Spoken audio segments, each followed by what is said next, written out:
SSC question 2026-এর English second পার্টের যে tag question যেটা আছে সেটা আমরা ব্যাখ্যা সহকারে সমাধান করব। নাম্বার 1-এ যেটা আছে, war is a man made disaster. তো এইখানে আছে হচ্ছে ওয়ার, ওয়ার মানে হচ্ছে যুদ্ধ, এবং তার প্রোনাউন হচ্ছে ইট।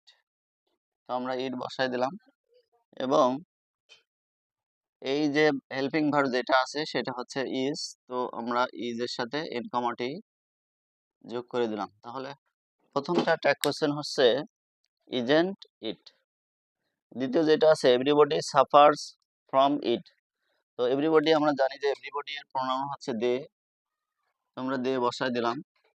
আর সাফার এর সাথে এসবে যোগ আছে, তো ডাজ বসানো যায় না, যেহেতু এখানে দে হচ্ছে সাবজেক্ট, দের পরে ডু বসে, তো আমরা ডু বসাই দিলাম। এবং যেহেতু সেন্টেন্সটা নেগেটিভ না, তাই আমরা ডোন্ট বসাই দিলাম, তাহলে ডোন্ট দে।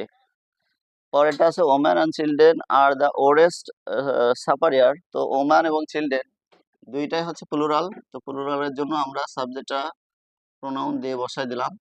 আর এখানে হেল্পিং ভার্ব অলরেডি আছে আর, তো আমরা বসাই দিলাম হচ্ছে আরেন্ট, অর্থাৎ সেন্টেন্সটা নেগেটিভ করে দিলাম। সেন্টেন্সটা নেগেটিভ নেই, তো আমরা ইনকমাটি যোগ করে দিলাম, তাহলে আরেন্ট দে। এরপরে আছে none can escape from the bombing of the energy of the enemy. তো হচ্ছে নানের প্রোনাউন হচ্ছে দে, আমরা বসাই দিলাম। আর এখানে ক্যান আছে, তো আমরা ক্যান বসাই দিলাম। যেহেতু নানের সাথে নো থাকে, তাই ক্যানের এন কমাটি বসানো যাবে না। আর লেট আস এর ট্যাগ কোশ্চেন আমরা সবাই জানি যে শ্যাল উই।